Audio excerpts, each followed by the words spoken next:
All right, you already heard that. Good morning, members of the Regional Council. This meeting is now called to order. For those around the table, please turn on your microphone when speaking, turn it off when you're not. For those who are participating via Zoom, please state your name when making a comment or asking a question. We'll now begin with a roll call of all of our mayors. Thank you, Mr. Chair. Members of the Regional Council, I will go down the list of members. Please unmute and indicate if you are present. Mayor Anderson? Here. Thank you. Mayor Beck? Mayor Borowski? Present. Thank you. Mayor Bratcher? Mayor Crane? Here. Thank you. Ms. Daniels? Thank you. Mayor Eaton? Here. Thank you. Mayor Freeman? Present. Thank you. Mayor Friedel? Present. Thank you. Mayor Gallego? Present. Thank you. Supervisor Galvin? Supervisor Goodman? Chair Hartke? Here. Thank you. President Javier? President Hermosillo? Present. Thank you. Excuse me, Mayor Hermosillo? Mayor LaVault? Yes, I'm here. Happy New Year. Thank you. Governor Roe Lewis? Mayor Molina? Mayor Morris? Present. Thank you. Mayor Ortsborn? Present. Thank you. President Patia? Present. Thank you. Mayor Pineda? Mayor Pineda? Present. Thank you. Mayor Pizzillo? Here. Thank you. Mayor Rodriguez? Mayor Sarter? Present. Present. Thank you, Mayor Rodriguez. Thank you, Mayor Sarter. Mayor Schoaf? Here. Thank you. Mayor Sykes? Mayor Smith? Here. Thank you. Mayor Stanton? Here. Thank you. Mayor Wires? I'm here. Thank you. Mayor Wheatley? Here. Thank you. Mayor Wilson? Here. Thank you. Mayor Woods? Here. Thank you. Is there anyone that I missed? Mr. Chair, we have a quorum. Thank you so much. So good to see you all. Mayor Woods, you love a good entry. So fashionably late is never a bad thing. So thank you. Please join me in the Pledge of Allegiance. I pledge allegiance to the flag of the United States of America and to the republic for which it stands, one nation under God, indivisible, with liberty and justice for all.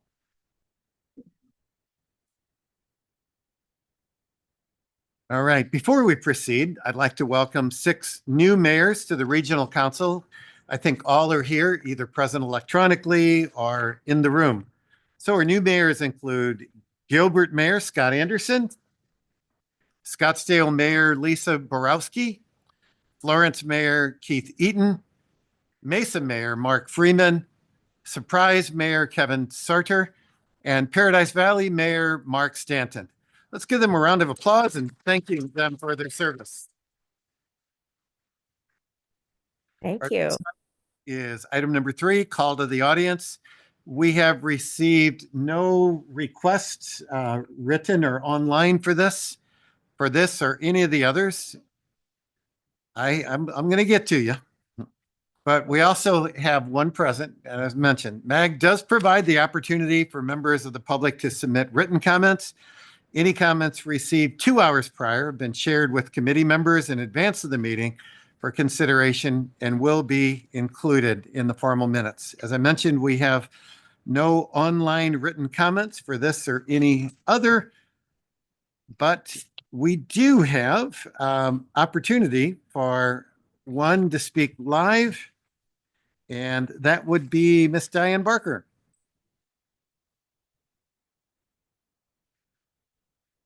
Welcome, go Ohio, and you've got up to 3 minutes. OH. All right. Thank you, Mayor Hartke and MAG managers. Mayors and public. I just wanted to say I was just antsy a little bit because I thought, are you trying to beat me out of my speaking there? I know Kelly signed me up there. Now I'm remembering from back in the day when Ohio State was undefeated national champ, when I was a cheerleader, Missouri was in the top 5 of the, I looked at that list, but it was a different day. Instead of now, we even have the controversy. They saying, well, the NCAA really has the Ducks, Oregon, winning all of this because they looked at some stats. Back in the day, we had AP pick 2 undefeated teams, and then they went to win the national championship. So it's a very different day. I do like the fact that because I'm for competition, American competition, I've spoken to the mayor about that before. Hey, we beat Ohio State or this. I says, well, guess what? You just like Michigan, you beat us and we're going to come back stronger. I'm for competition. Yay. Congratulations to you. And so what I want to say is that the bus ticket, your announcement says, if you parked in the garage, you'll get a stamp. If you came by transit, you'll get a pass. Well, I parked in the garage. I did not get a stamp, but I got a ticket. And this ticket helped me get to the game timely. And thank you, Phoenix Transit and Jesus, for actually not you stopping for this little gal with a folding bicycle, because they actually waited and they saw me and I hailed them down.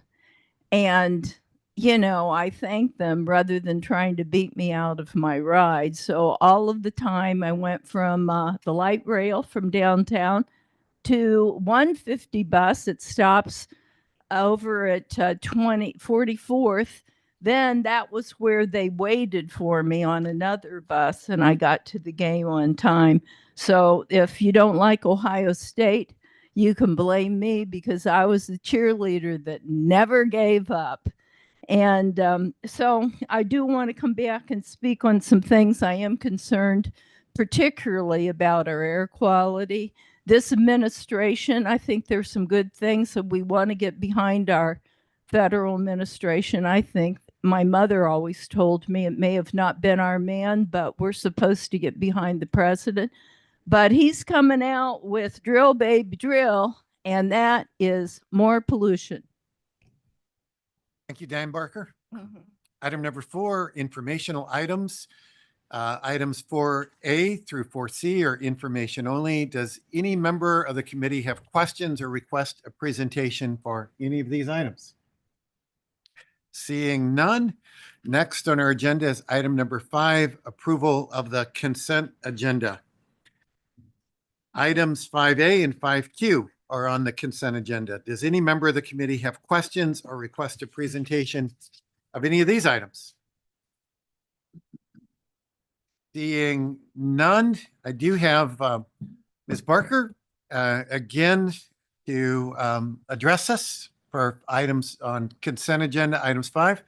Diane Barker, you have up to 3 minutes, ma'am. Okay, thank you. Well, briefly, we've got 5B, that's your conformity.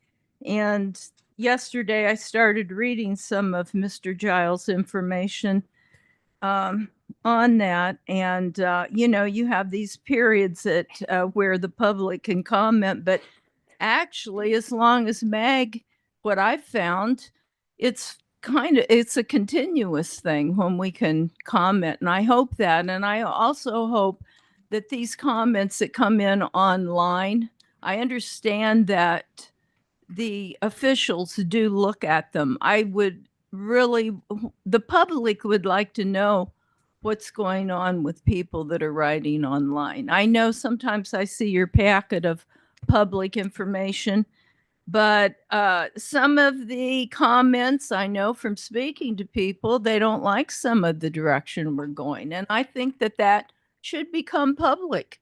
And if they are cursing you, you don't need to put those curse words in. So anyway, I am, as far as the conformity, I'd like to say that, okay, you've got one that's on the B, K, and then BM that I want to speak about too.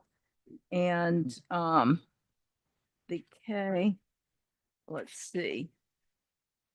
What I'm thinking, and from what I'm reading, and tomorrow there is the Air Quality Committee, is I think we're delaying. The chair basically said, well, we're headed in the right direction and they're looking for a 2-year period.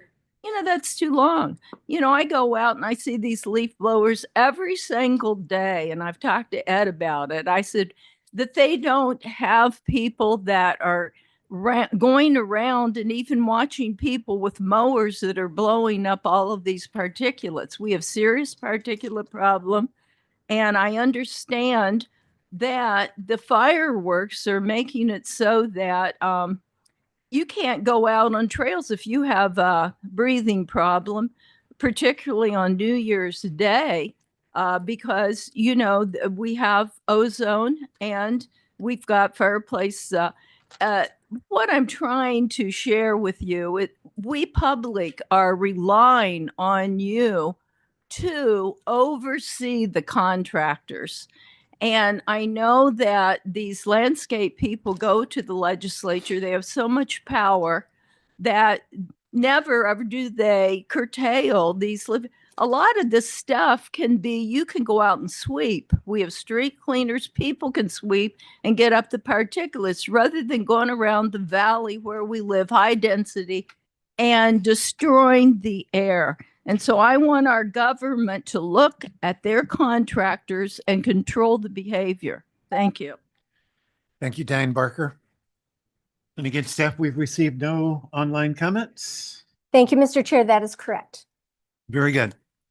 Is there a motion to approve consent items 5A through 5Q? So moved. Second. We have a motion by Mayor Orsborn, a second by Mayor Wood. Those who are participating online, please take part in this by turning on your cameras, unmuting your audio. For those who cannot or do not want to turn on their cameras, staff will conduct a roll call vote. Members, please leave your cameras on until after the roll call vote. And if you're not turning it on because you're in some place exotic, send me a text and let me know where. So, all those in favor of approving this, please say aye. Aye. Aye. Aye. Those opposed, say nay. Staff, do we have further ado? Yes, thank you. Mr. Chair, Mayor Borowski, how do you vote? Aye. Thank you. And Mr. Chair, the motion passes. All right. Thank you so much.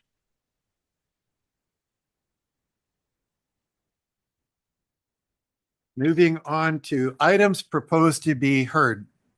Item number 6 is the fiscal year 2025-2030 Transportation Improvement Program. This item is on for approval and will be presented by Wendy Miller, Transportation Improvement Program Manager. Please.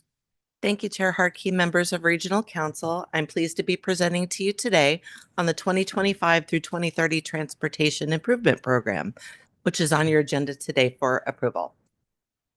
First, I'd like to start with a little overview of the TIP. Each metropolitan planning organization is required to develop a TIP at least every 4 years. MAG does it every 2.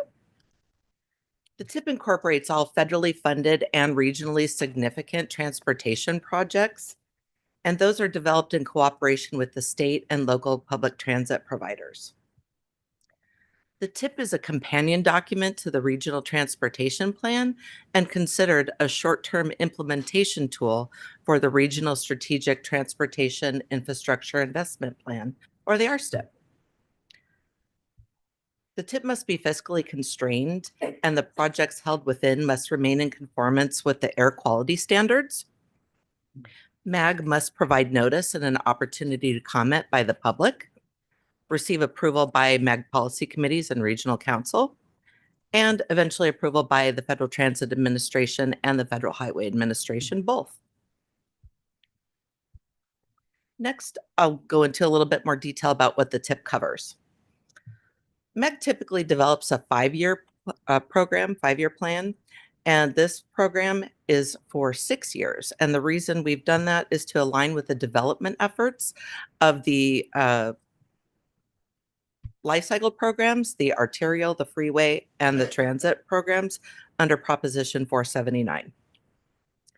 Other funding sources for projects in the TIP include the Federal Highway Administration and Federal Transit Administration formula funds, other federal competitive grants, state funding such as the Highway User Revenue Funds, and local and private funding. Some examples of the projects contained within the TIP include surface transportation projects like roadway and intersection improvements, transit investments, bicycle and pedestrian facilities, safety, intelligent transportation, and even human services transportation projects. The TIP also includes information on MAG's performance-based planning process, which is used in the prioritization and selection of regional projects, the setting of performance targets to meet national and regional goals, and to reflect the current performance of the regional transportation system. The TIP also includes a listing of major projects, and those major projects are defined as projects with a budget of $200 million or greater, and those that are important to the region. One example of that is the Broadway Curve project, which is underway right now that you might be familiar with. Also included is the financial plan, and this is a detailed financial analysis that helps to demonstrate the fiscal constraint of the TIP. Looking at the funding sources broken down by federal, state, and local funding, the federally funded projects equate to about 42% of the projects in the TIP. State funded are 38%, and local funds are 20%. And if you add up all of the projects within the TIP, it equals a staggering $11.6 billion. It's not a small number. And I think that that showcases the incredible investment that we make here in the MAG region towards transportation. Looking at the project funding by mode broken out between highway and transit projects, highway equates to about 75% of the projects in the TIP, and transit is about 25%. Now, MAG received no public comments for the 30-day period that ended on December 13th. And we have received recommended approval by the MAG policy committees, and it's on today's agenda here at Regional Council for approval. If approved today, the TIP gets forwarded to ADOT, which it gets incorporated into the statewide plan, and then forwarded on to FTA and FHWA for final adoption. And as I'm sure you know, the transportation projects within the region, the TIP is a very dynamic document. Those project changes come in, we make changes to the TIP and send those through an amendment process, which show up on the Regional Council consent agenda about monthly. Unless the projects are needing to be in conformance with conformity, and those get approved twice a year along with the conformity process. Chair Harkey, members of the Regional Council, that concludes my presentation. I'm happy to answer any questions. Again, this item is up for approval and the action requested is on your screen. Thank you. Thank you, Wendy. Do any members have questions or comments? In the room, seeing or hearing none online. We have no one is requested to speak on this online or in person. So with that, I'd entertain a motion to approve draft FY 2025 to 2030 MAG Transportation Improvement Program and errata sheet changes contingent on a finding of conformity. So moved. We have a motion again by Mayor Osborne. Is there a second? Okay, we'll go with the east-west combo of Buckeye Tempe for a motion and a second. Again, for all those who are participating in the meeting online, please turn your cameras on until after the roll call vote, and staff will then call you out if you're not able to do the same.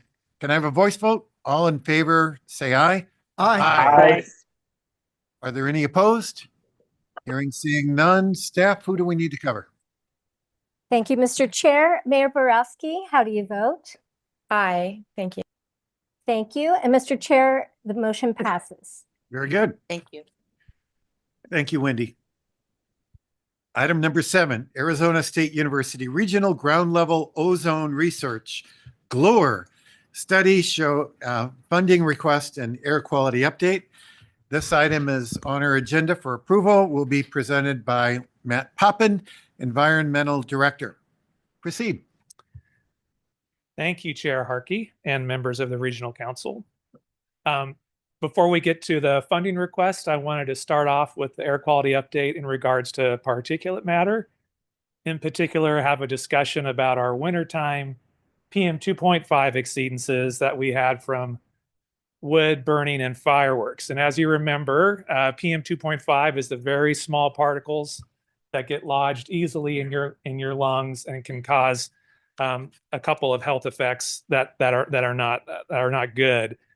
EPA set a new standard back in 2024 to make this standard more stringent. That's the 9 in bold.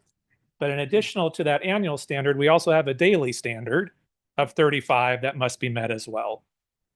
So as you know, in the wintertime, PM10 emissions are particularly high from wood burning and fireworks, particularly around the holidays. This year, we had exceedances of the PM 2.5 standard associated with residential wood burning on several days in December, particularly as we got close to Christmas. And then additionally, in addition to those wood burning exceedances, we also had exceedances associated with consumer fireworks use, particularly on New Year's Eve and New Year's Day. One of the things I want to point out is that we had a record high exceedance at the West Phoenix Monitor on January 1st of 258 micrograms. This is almost 30 times the annual standard. Just to kind of put this into context, Tyler, if you could pull up the screenshot from this website. This is the AirNow website that EPA produces. All of those dots are PM 2.5 monitors across the country. Green and yellow dots are monitors that meet the standard. And then any orange, red, or purple monitors are those monitors that don't meet the standard. You can see that we had the worst air quality in the nation on January 1st. Out of every single, there's about 2,000 monitors. That was the highest monitor on that day was at West Phoenix.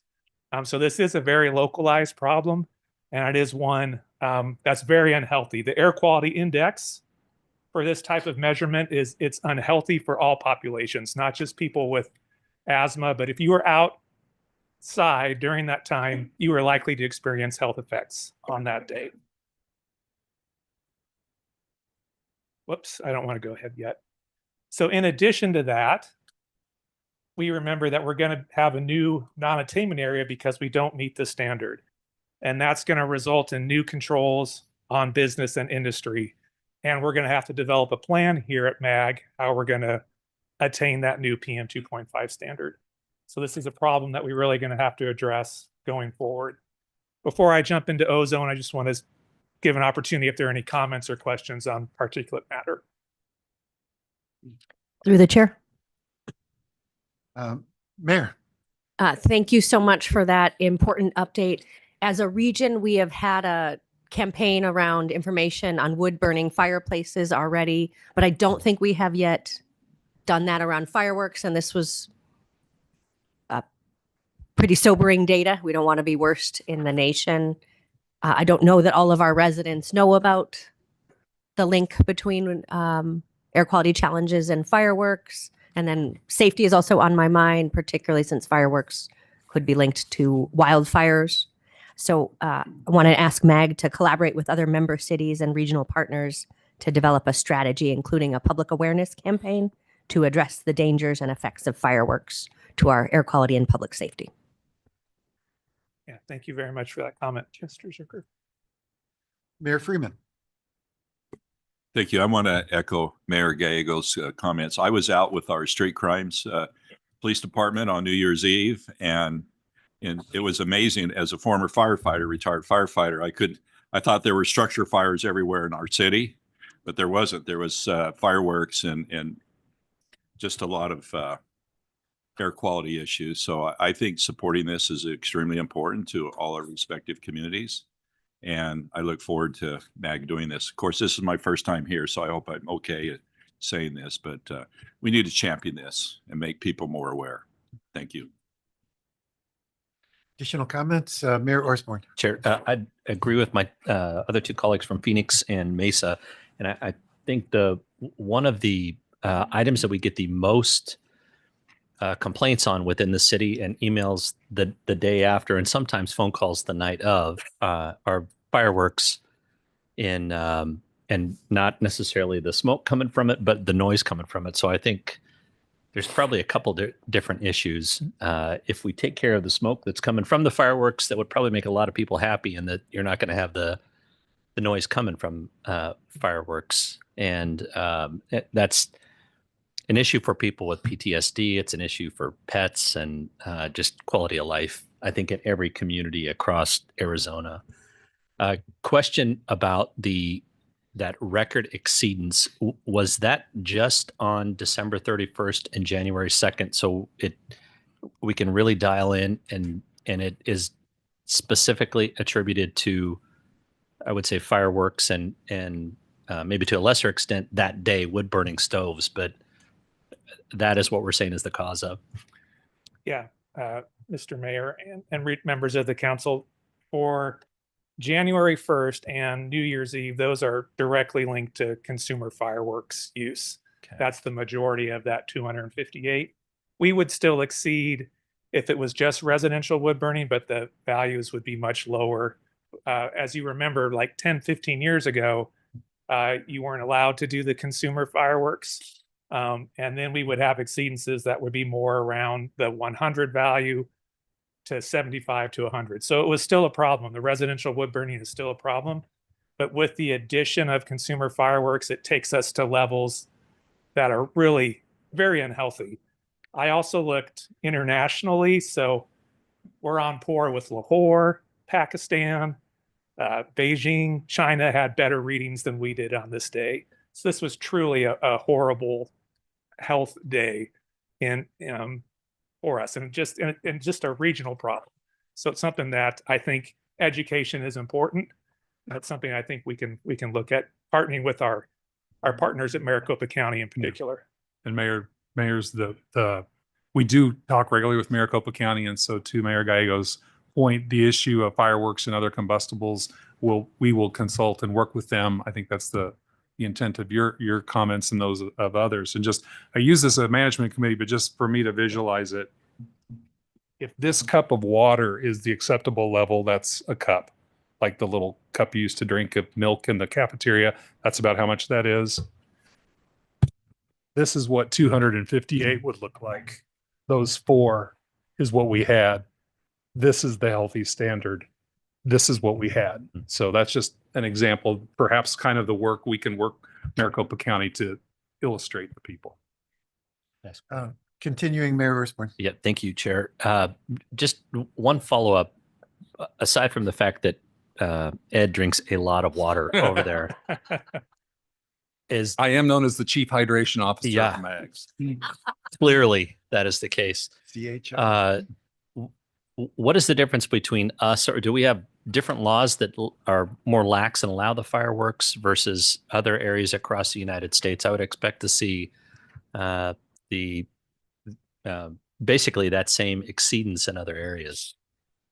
Mr. Mayor, so what sets us apart, I think, and I haven't compared all other jurisdictions across the U.S., but Arizona state statutes has laws in place that prohibit the banning of consumer fireworks. And so there's currently state law would have to change if you wanted to outlaw them or limit the use legally. That was the big change that happened 10 to 15 years ago, is those laws went into effect that does not allow you to ban it during the holiday periods, also around July 4th.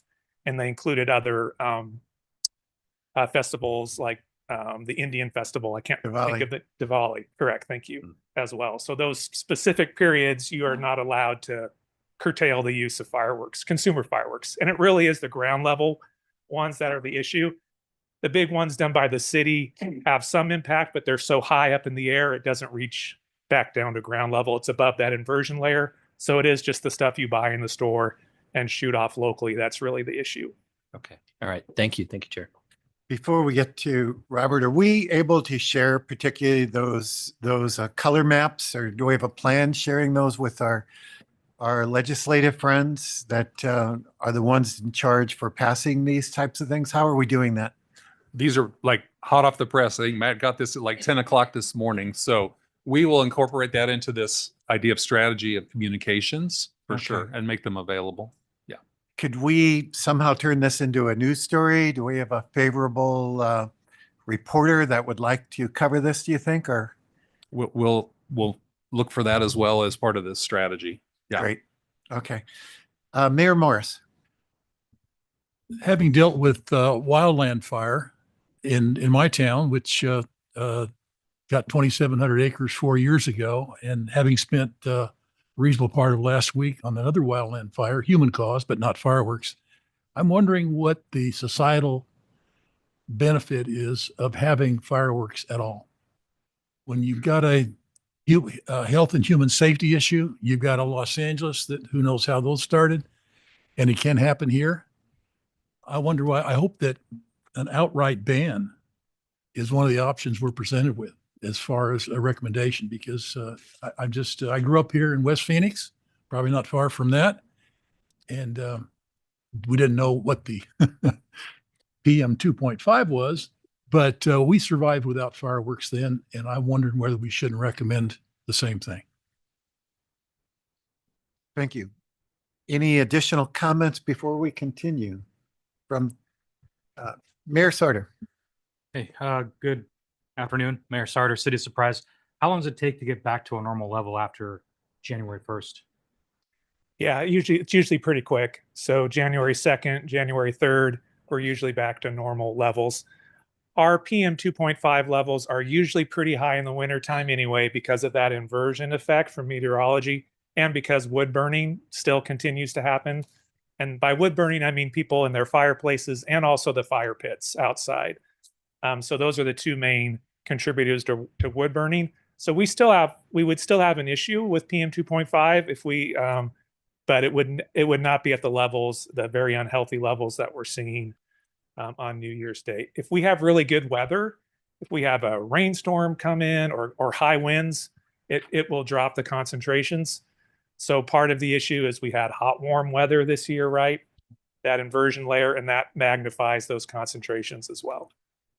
Matt also described how many days you have a example, how many days it takes to recover from that one. Yeah. Yeah. Thank you, Mr. Zerker. So for example, our annual standard is 9. And so basically we have to be at 0 for the rest of January to get to that annual standard of 9. And we're not going to be at 0. We're going to be at 11 to 15 through January and February. So that one day almost, that one day contributes to your being able to make an annual standard. One day out of 365 has a pretty big impact, which is pretty dramatic when the levels are that high. Okay. I thought someone over here raised their hand, or no? Okay. Mayor Wires. I think right next to you, I think Kate was trying to get your attention. Mayor, I've already spoken to you. Please go first, but I did add one thing. Could you bring back the map that showed?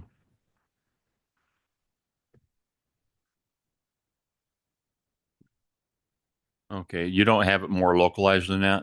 Yeah, we can zoom in closer. Keep zooming in, Tyler. There you go. Yeah, well, all our pollution comes from Surprise, so.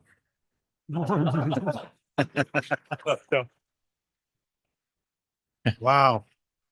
Well, anyway. Welcome, Mayor Sarker. I found our news story, Mayor. Tyler, Well, if you could he was zoom out telling a me little it comes bit. from Goodyear, so I don't know. There we go. My question, being in the legislature years ago, a lot of the rural folks don't see this as an issue because it doesn't really affect them immediately. Us being Maricopa County, we're the ones that are going to take the biggest brunt. I was trying to see if Tucson and Flagstaff and Coconino County, how much they were affected. Sure. I think what we have to do as MAG is I think we really got to spend an immense amount of time to educate the legislators on the devastation, how this is hurting not just Maricopa County, but the entire state. Because if we don't educate them on what's going on and you just ask them to quit doing it, they're not going to do that. Too many of the rural folks are going to go, it's not our problem. That's Maricopa. They're the ones that have the issue. And that's nothing bad. That's just the way it is. I mean, I've watched it too many times, but it looks mainly Phoenix area. Is that Tucson? South of Tucson. Okay, well, it's all coming in from Mexico. It's their problem. A joke. Okay, bad.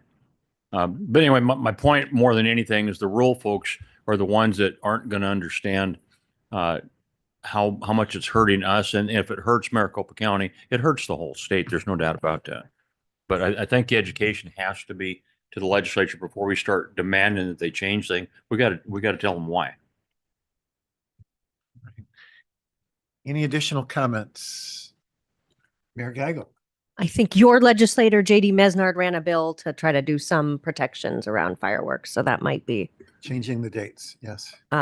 tomorrow. A couple fire departments, including my own, are meeting with a company that does advanced early detection for fires. So I think Daisy Mountain, Goodyear, Scottsdale, and Mesa are all invited. But if anyone else is interested as well, we would let me know, and we'd welcome you as well. Just trying to deal with so many challenges. And Mayor Wilson, can we all be invited to Apache Junction for New Year's next year? It looks like you guys have the best air quality. So, all right.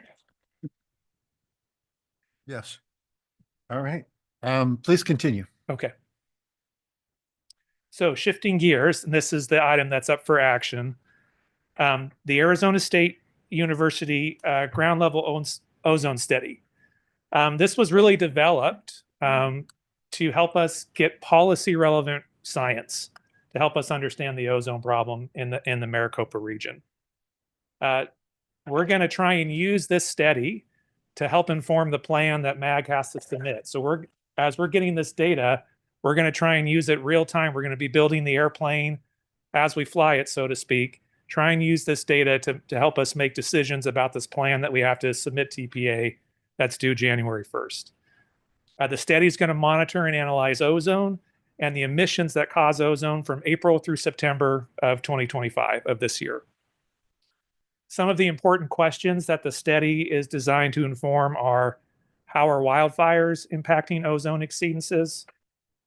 Which precursor emissions are most important for ozone formation? These, again, we have these two emission sources: nitrogen oxides, which are mainly combustion sources, volatile organic compounds, which are like solvents and cleaners, and natural emissions. Those two come together in the presence of sunlight to form ozone. Helping us know which of those is most important on exceedance day helps us try and figure out ways to control ozone locally. And then how much of our ozone is really generated locally and how much is transported in. These are some of the important things that this study is designed to tell us.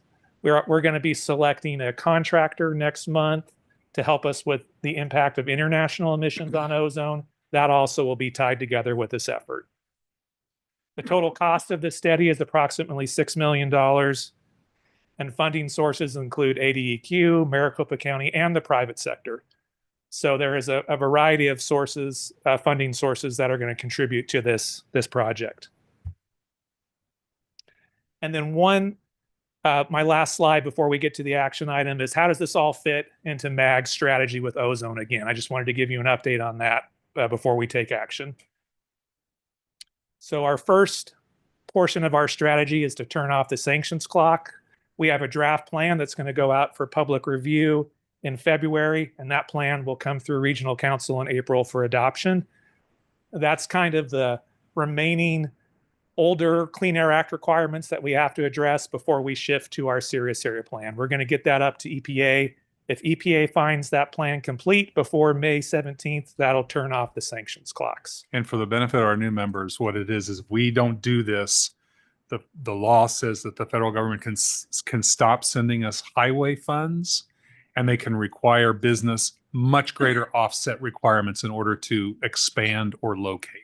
So this is a really important piece, and Matt and his team have that in hand. We're going to get that done. The second part is this idea we have to prepare the serious area ozone plan. So EPA is going to reclassify us from moderate to serious sometime this year. That comes with additional Clean Air Act requirements. So we have to put together a plan on how we're going to meet the ozone standard and submit that up to EPA. This is where that GLOR study intersects with this process. We'll get data from that study. We'll have our contractor working on international emissions. That will help inform the plan that we have to submit to EPA. And then lastly, we continue to engage with our partners with EPA for new science and regulatory relief. EPA scientists gave a presentation to the Arizona Air Agencies last month, and they have asked for us to help guide them in their further research. So MAG and our great modeling staff is working with them to help guide their further research into the ozone problem. So it's not just us investigating it, but EPA as well. And we're working with our Intermountain West partners in Las Vegas, Salt Lake, Denver. We all have these same issues that we continue to ask for relief with, particularly around wildfires and international emissions. So we continue to engage that while we put together our requirements from a planning standpoint. So that concludes my presentation. If there are any additional questions, and then we can move on to the action item. All right, Council, any additional questions? Mayor Pizzillo. Are we going to have an anomaly because of the California wildfires that's going to play into this that may kind of skew the data as you do your study? Currently, I probably thankfully isn't the best word, but because these fires are occurring during the wintertime when we don't have an ozone problem, it's not going to impact our ozone data. We haven't seen PM 2.5 impacts yet from those fires. It has remained largely around California. So we don't think the California fires are going to have much impact on Arizona as of yet. Okay, thank you. All right, seeing no additional comments, we do have one speaker card request on this item.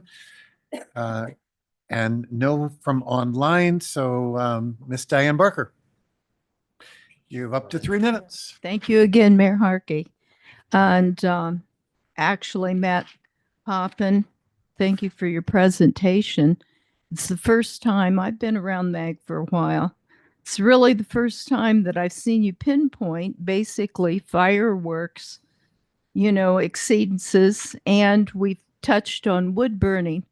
But let's get down to the truth we have. And as Mayor Ware said, it's surprise. It's surprise that's doing it. Well, surprise. Guess what? We know that we increase the single occupancy vehicle in Maricopa County. There's no denying it.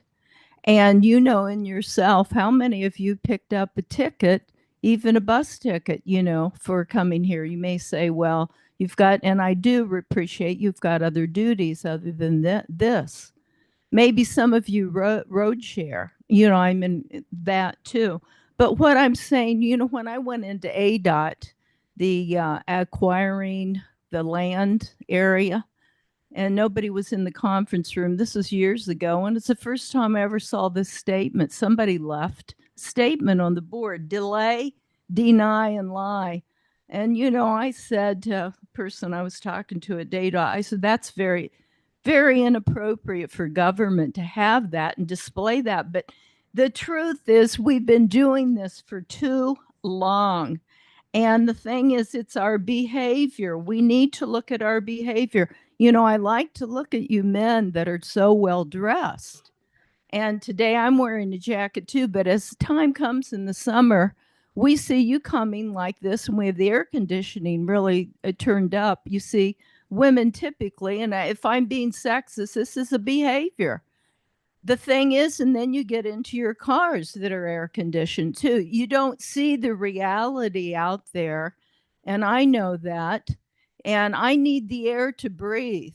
I found out that I have a low heart rate, but I have no obstructions. And I think part of it is they said, you're not getting enough oxygen. I'm out there every day. I'm not getting enough oxygen, even though I'm pumping that bicycle. That tells you something. And the thing about it is this study is 750,000. It's going to end up to be 6 million. And they've already said that they're looking at the wildfires. Now, have the agenda already been predetermined that it's, California wildfires? Is this what we're paying for? Now, I'm asking you to open up your eyes. And Mr. Poppins said that they're going to look at, all emissions, ground emissions for this ozone formation. But we use old figures. I was looking the air quality committee figures. We used 2017, 2015, and 2012 to get Thank to you, Ms. this. Parker. Okay, it's got to stop. All right. Is there a motion to approve the transfer of $750,000 in the Federal Highway Administration apportionment and required match to the Arizona Department of Transportation to participate in the ground level ozone research study? I'll make that motion, Chair. So I'm going to give this, to Mayor from Mesa, Mayor Freeman. Is there a second? I'll second other than this guy? All right. I guess we'll have to give him the Can second. the city of Surprise will second that. Yeah, let's do that. They're the cause. I feel like you've earned that. Yeah. Thank you, Mayor of Surprise.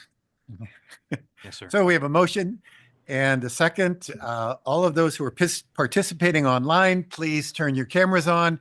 Our staff, as previously, will ask you individually. Can I have a voice vote on all those in the room and online? Those in favor, please say aye. Aye. Aye. Those opposed, say nay. All right, staff. Thank you, Mr. Chair. Mayor Schoaf, how do you vote? Aye. Thank you. Mayor Borowski, how do you vote? Aye. Thank you. Mr. Chair, the motion passes.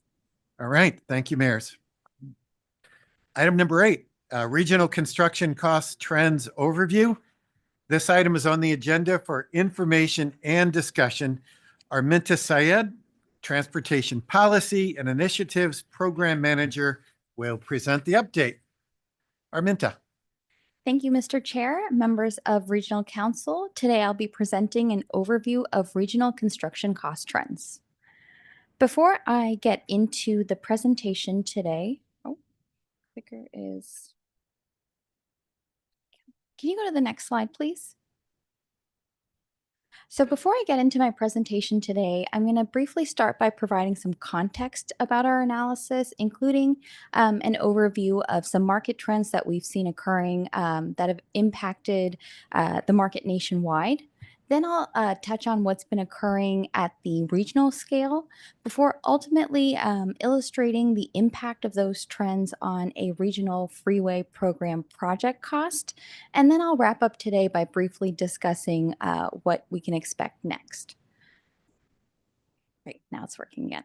So starting off with providing that context. So as part of managing the freeway program in coordination with the Arizona Department of Transportation, we're monitoring construction costs on a regular basis to ensure that our project cost estimates are reflecting the latest market conditions. Since the onset of the pandemic, those costs have fluctuated significantly. So in an effort to understand what's driving those fluctuations better, we conducted this historical construction cost trends analysis, starting with 2019 to 2024. So really, when you're looking at construction costs, you're really looking at the bids that contractors are making on construction projects. And in general terms, the construction bids can be divided into 4 main elements. These include material, equipment, labor, and then also the overhead and profit margin. And so this analysis focused on the initial 3 inputs. So looking at the national market, going back to 2019, construction costs were increasing, activity was increasing, supply was increasing, but these increases were considered to be moderate and they were considered to be stable. Then in 2020, the pandemic hit, there was a global shutdown across all sectors, and there was a pause in all activity. Then in 2021 to 2022, in an effort to help the economy recover, the impact of federal programs, things like federal funding made available for infrastructure projects or interest rates kept at historically low levels, started to drive back up demand for construction. On the flip side, the supply chain still had not fully recovered from the disruptions caused by the pandemic. And so that gap between supply and demand started to drive that increase in construction costs. And that increase was further compounded by the inflation and other global events that were occurring at the time.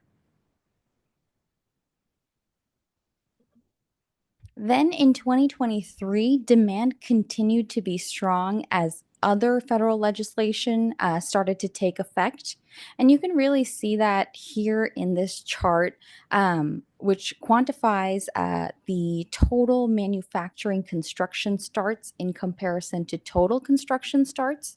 And so the CHIPS Act, which really incentivized manufacturing construction, you can really see that driving the construction activity here, which is peaking for manufacturing around that 2023 timeframe. And then again, on the flip side, the supply chain still had not fully recovered. And in addition to that, those same legislation, as well as others, expanded the requirements on supply, as well as provided incentives that added new pressures on how to supply materials and other inputs for construction projects. And then ultimately you get to 2024, or what's called the new normal, where you're no longer seeing those volatile price jumps, but you are seeing prices remain high, much higher than they were pre-pandemic levels. And again, you can see that play out here in this chart when you look at the trend, which starts to flatten out more as you get to 2024 and onward. So moving on to talk about the regional construction market, all of those same things that have been occurring at the national scale have also impacted the regional market, but at a heightened level. And that's because the construction activity or demand has really been concentrated in this region. And you can see that when you compare the construction spending in the nation to the state to Phoenix. And since 2019, Phoenix has outpaced the state, which has outpaced the nation. So two main sectors are really driving the majority of that activity. The first being manufacturing construction. Since 2020 to 2023, there were 14 mega projects announced in the Phoenix region, meaning investments of over $100 million. And this ranked Phoenix as a top market for manufacturing construction during that time frame. Also during this period, there was substantial population growth in the region driven by primarily net migration. And this also drove significant demand for residential construction. And so all of that construction activity really put a strain on local resources, local materials such as aggregates, asphalt, and cement, which are common materials shared by all types of construction. And this led to an increase in the price of those materials. And if you take, for example, the price of aggregates, which is sourced locally across the nation, since 2019, Arizona has seen the 8th largest increase in the price of aggregate. Moving on to another shared resource, looking at construction labor. The construction labor is a significant concern on the regional level. Construction unemployment in the state has been lower than the national unemployment rate for the most part since 2019, and you can see that here. By the end of fiscal year 2024, the state unemployment rate was about 3.1%, which is the second lowest unemployment rate since 2007, signaling a very tight labor market. And then partly due to the aging population, and then also all of the resources required by those massive projects, there was a significant amount of vacancies expected in the near future. All of this has led to a significant amount of competition for the labor force, ultimately increasing the average wage and the cost of labor at a rate higher than the national average. And so the bottom line is on a regional scale, the cost of construction has increased higher than the national cost of construction. And you can see this again when you compare the Federal Highway Administration's construction cost index shown here to ADOT's construction cost index. And then here's a breakdown of ADOT's construction cost index, but by major bid categories. So next I'll move on to illustrating what the impact of those trends are using some regional freeway projects that went to construction back in fiscal year 2021. First, starting off with a widening project on Loop 303. In fiscal year 2021, to construct this project, it cost about $17.9 million. If this project went to construction in fiscal year 2024, it would be about $35.8 million, an increase of nearly 100%. Primarily driving those are concrete, earthwork, and structures. Moving on to the next example, an interchange project on Loop 202 at Lindsay Road. In fiscal year 2021, to construct this interchange, it cost about $18.2 million. If it was constructed in 2024, $43 million, an increase of about 136%, driven again by those, primarily by those same major bid categories. And then the last example I have here, State Route 24, an example of a new interim freeway. In fiscal year 2021, when it went to bid, it roughly cost about $66.5 million. If it went to construction today, or fiscal year 2024, it would cost about $156.7 million, an increase of about 135%. Primarily, again, driven by concrete, earthwork, and then this project also had a drainage channel constructed, so drainage here as well. And of particular interest, prior to the pandemic, earthwork was not a top cost driver for any of our regional freeway projects. Particularly when it comes to new freeway projects, earthwork will be a significant cost driver, not only because of the big unit cost increase it's seen over this period, but also because of the massive quantity required for project types like these. So looking ahead, we can expect a lot of these trends to continue in the near future. Demand will likely continue to be strong, especially as we look at what's in the construction pipeline, and a lot of the pressures on the supply chain will also likely continue.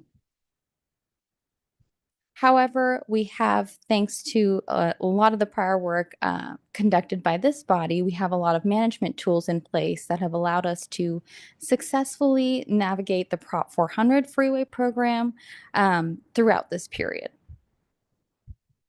And so just to summarize my presentation today, largely driven by a massive gap between construction demand and supply, construction costs have increased and they remain high and will likely continue to remain high. The management tools in place have allowed us to successfully deliver the Prop 400 freeway program. A lot of where we'll see these cost impacts is with the Prop 479 freeway program. Cost updates for those projects are currently underway, and we expect to give updates in the upcoming months. The good news for that program is that the revenue forecasts have also increased, and the next presentation will provide further detail on that. So that wraps up my presentation today, but I am happy to answer any questions. Thank you so much, Amita. Any questions? Mayor Osborne. Yeah, couple questions. That's tough news, and hopefully there'll be somewhat an offset in the increase in revenues. And look forward to that presentation in the future.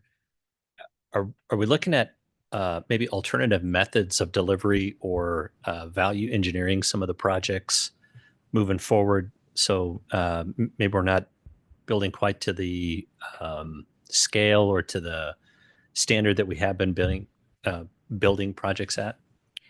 Mr. Chair, members of Regional Council, Mayor Osborne, we're putting everything on the table, including considering methods such as those as we look at the freeway program.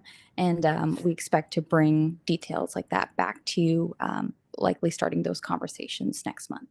And Mayor Osborne, you really identified what this body's going to have to wrestle with as we move forward to the freeway program, perhaps. How do we adjust projects to meet funding? You're right. You're going to see right after this revenue reports, but that you hit the nail on the head as to what this body is ultimately going to have to decide. Yeah.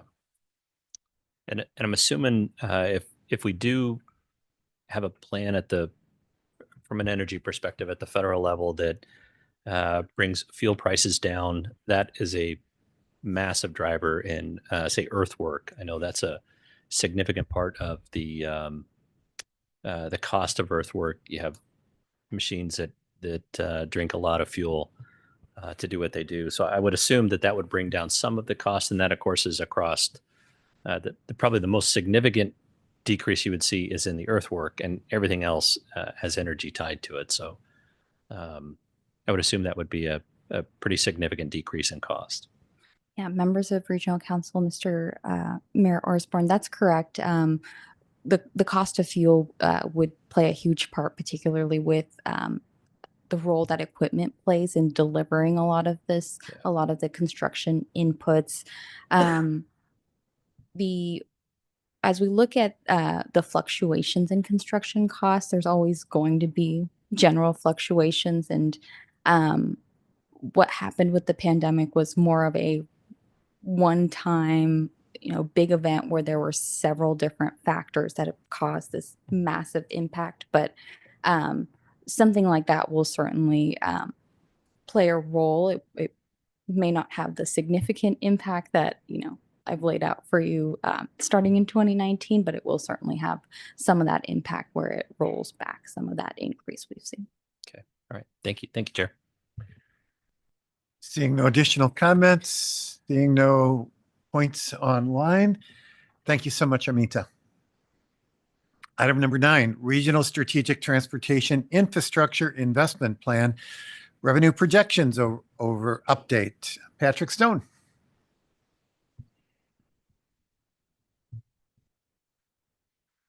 Good afternoon, Chair Harkey, members of Regional Council. Pleasure to be here today to present this item. Hopefully temper a little of the misery you heard in the previous presentation. So to kind of orient, you've heard about it in a few different presentations today. The hallmark of everything we talk about is the Regional Strategic Transportation Infrastructure Investment Plan, or the RSTIP, approved by this body back in June of 2021, again updated September 2023. Really, this document guides the transportation investments in the region through 2045. It did serve as the basis of the extension of the half-cent sales tax passed by voters in this county last November. And as you heard in the TIP presentation by Ms. Miller, state statute requires this document to also be fiscally balanced. So this is the investment plan by the numbers. Take a moment for the new members of Regional Council. Kind of a hallmark document, this page. It really kind of shows what that investment plan looks like. The top of the document really illuminates how those dollars are delivered through various investment categories. We've talked about the program investments in the lower left. Today, we're going to focus on the lower right-hand corner, which is actually the basis of the funding for the plan itself.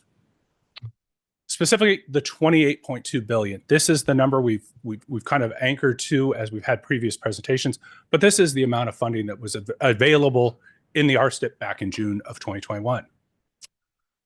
As noted in previous presentations, the RSTIP includes all revenue sources available to the region at the time the document was prepared. These include the half-cent sales tax for transportation. First, that began in Prop 300, continued forward in Prop 400, and now in 479.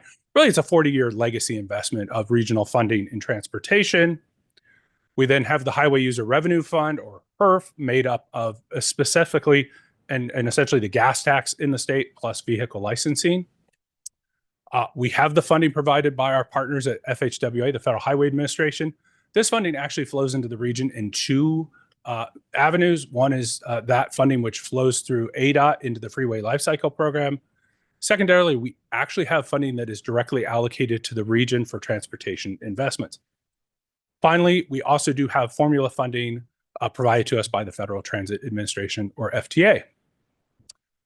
$28.2 billion. Talking about how that number was developed and what comprised that number, it was done during 2020.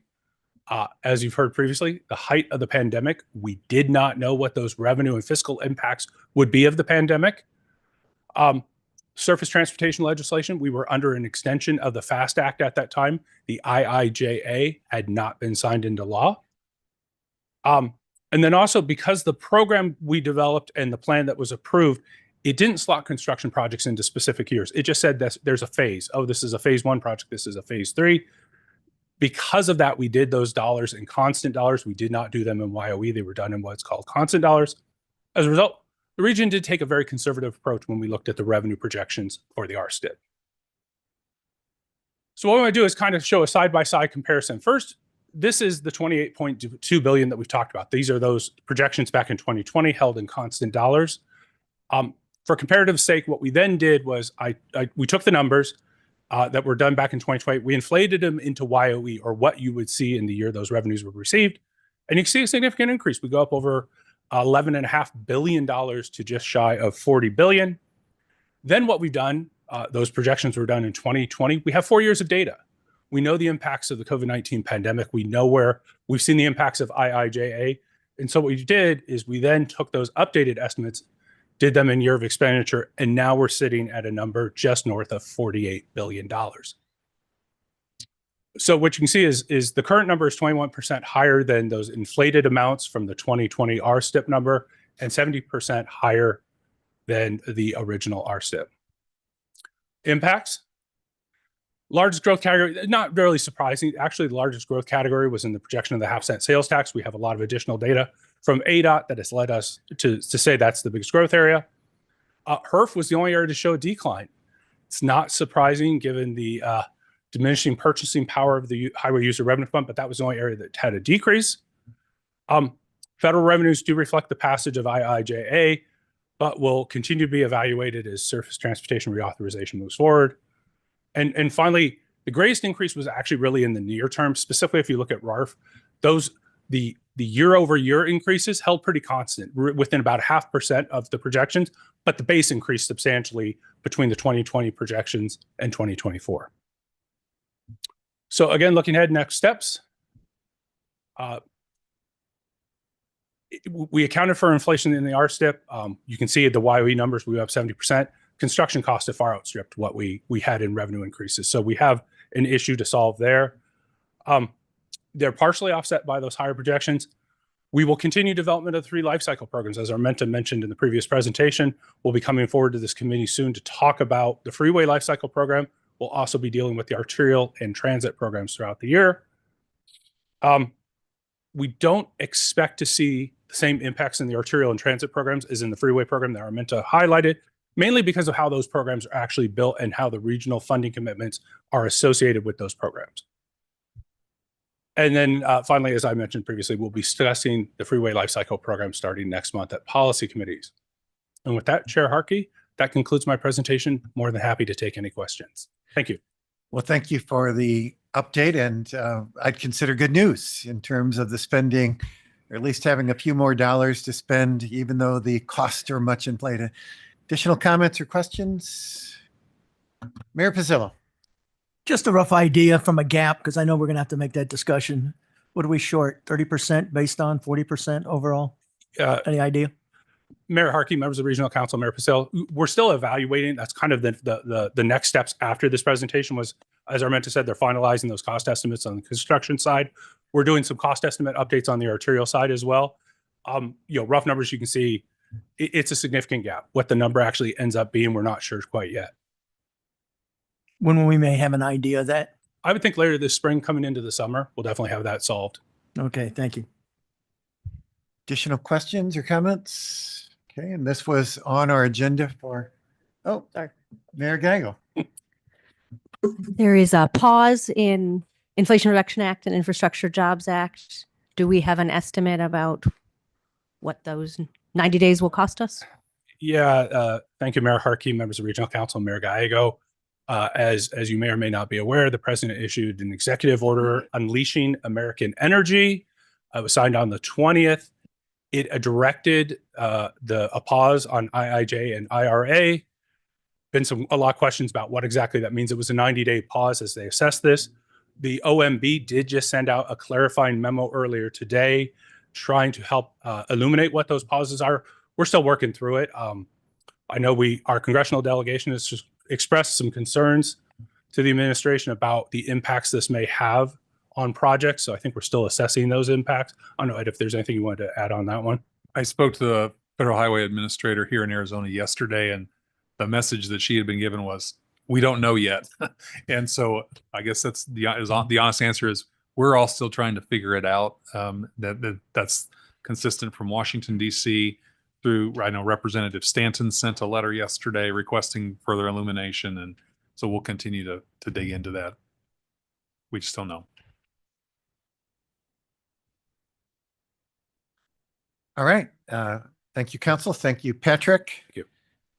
Next item number 10, appointment of Regional Council Executive Committee at Large vacancies. This also, the previous obviously was information and discussion. This is on the agenda for approval. Samantha Klakalak, Government Relations Project Manager, will present the item. Samantha. Thank you, Mr. Chair, members of Regional Council. As a result of the November elections, there are 2 vacancies on the Regional Council Executive Committee.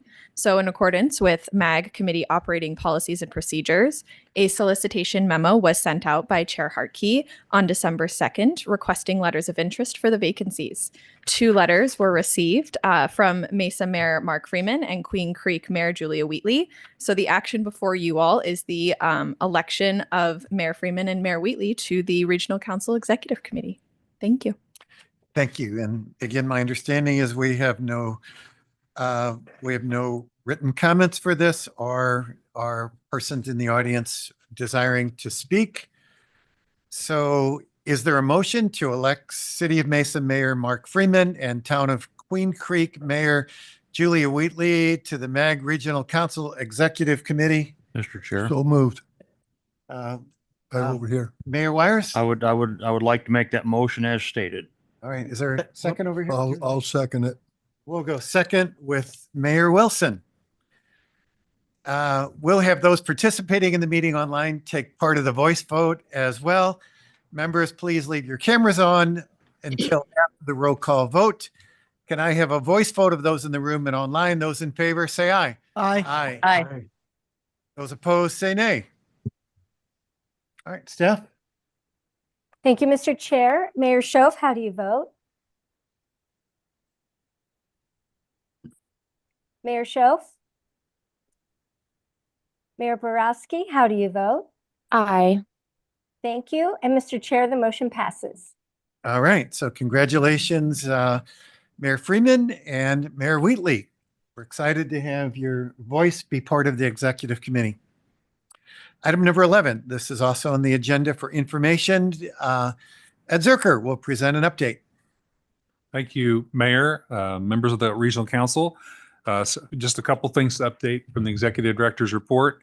In late December, early January, you were all sent a copy of the auditor's opinion. Every year our books are audited both for our own benefits and also for the federal government. We received a clean, unmodified opinion on our financial statements. So very grateful to Yesenia Mejia, our CFO, and her team for the work they did. Just one note, when you read that, you noticed there was a note from the auditor about what they term an uncorrected misstatement, which sounds much more ominous than it actually is.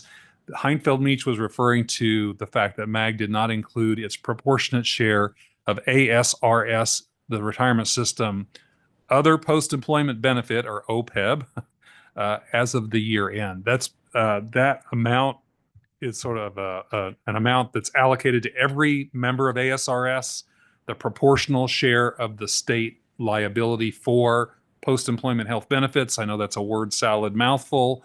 The fact is that it showed up this year for the first time because that amount allocated to us exceeded a trivial threshold labeled, which was $500,000. This year was $501,000. So long story short, the auditors had to make a statement about it in their report to us, but it is nothing unusual or anything worrisome.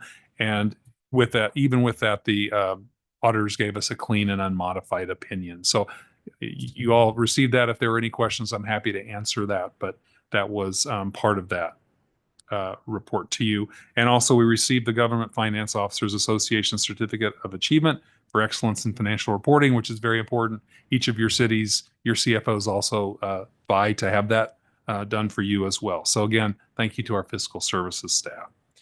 Next, just recently on Friday, I was able to attend with Nathan Pryor and Quinn Castro from our staff, an event hosted at the Gila River Indian Community by Governor Roe Lewis with Federal Highway Regional Administrator Carla Petty and ADOT Director Jen Toth, which was the official signing of the grant for the I-10 widening project, the $95 million grant that was received. Very important. It was the last piece of the widening project between Phoenix and Tucson.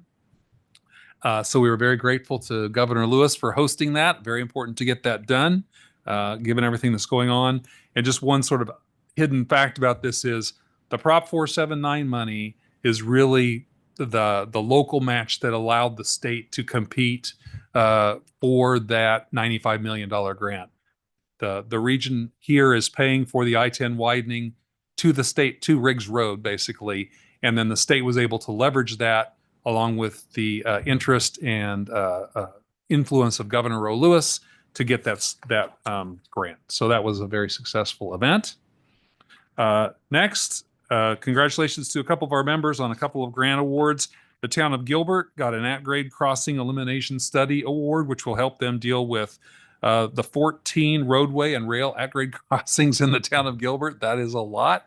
And a big safety concern. They got $2.5 million of planning funding. So congratulations, Mayor Anderson. And the city of Phoenix received a $15 million award for installing 150 public electric vehicle charging ports to support their goal to accommodate growth in electric vehicles. I also would just note one other thing is next Tuesday, our human services staff here at MAG, led by Amy St. Peter, they will be participating in the point in time count in each of your communities are holding that.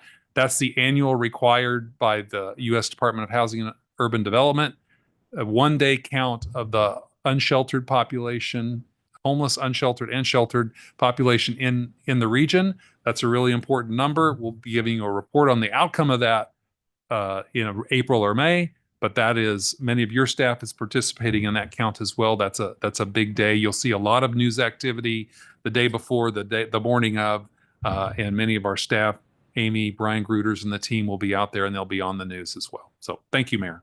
That concludes my report. Thank you, Ed. If you have any additional questions for Ed, seek him out afterwards. Our next item, number 12, is legislative update. Samantha Clackalot. Hello again, Mr. Chair, members of Regional Council. So last week kicked off the 57th first regular session at the legislature. Governor Hobbs gave her State of the State, where she addressed issues such as affordable housing, border security, education, childcare, employment, and water. The Joint Legislative Budget Committee baseline report was released last Friday that shows the general fund balance for FY26 as $935 million, but with adjustments for two traditional ongoing one-time funding items, that leaves the available funding for FY26 at $560 million.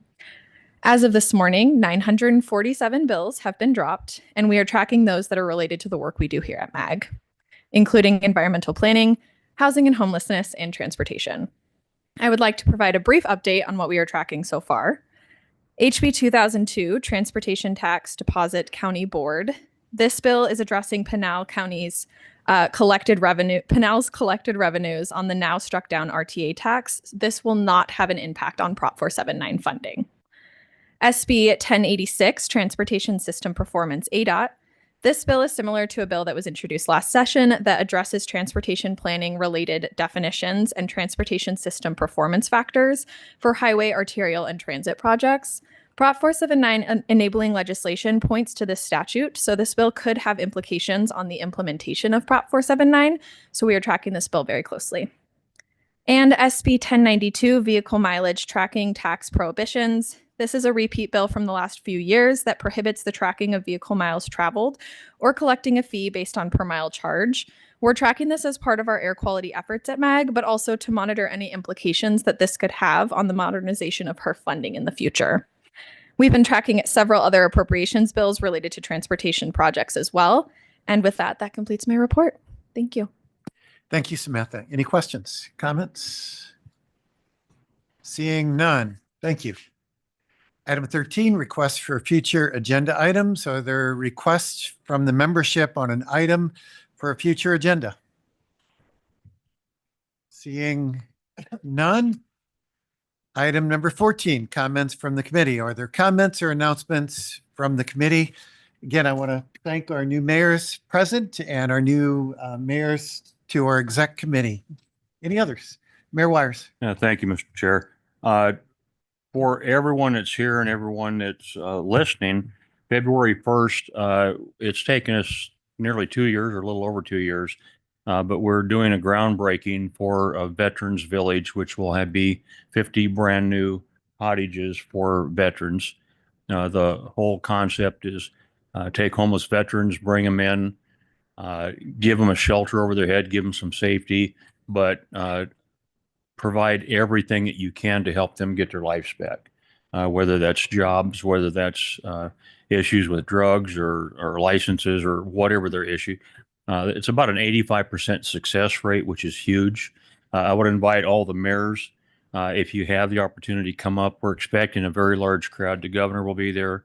I was in D.C. last week, and we invited some of our congressional staff and senators.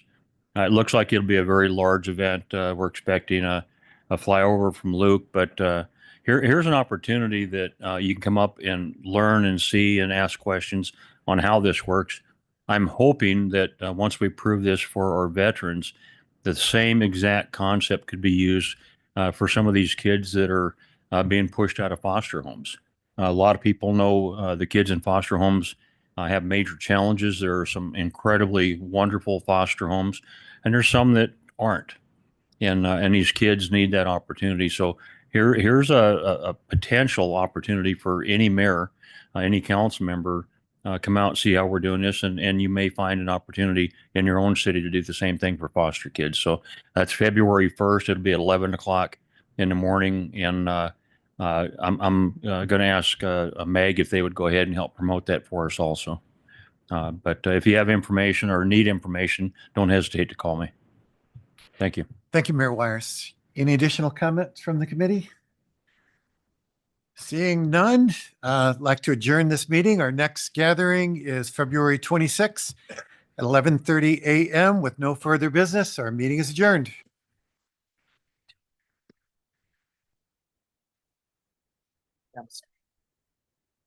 1:30.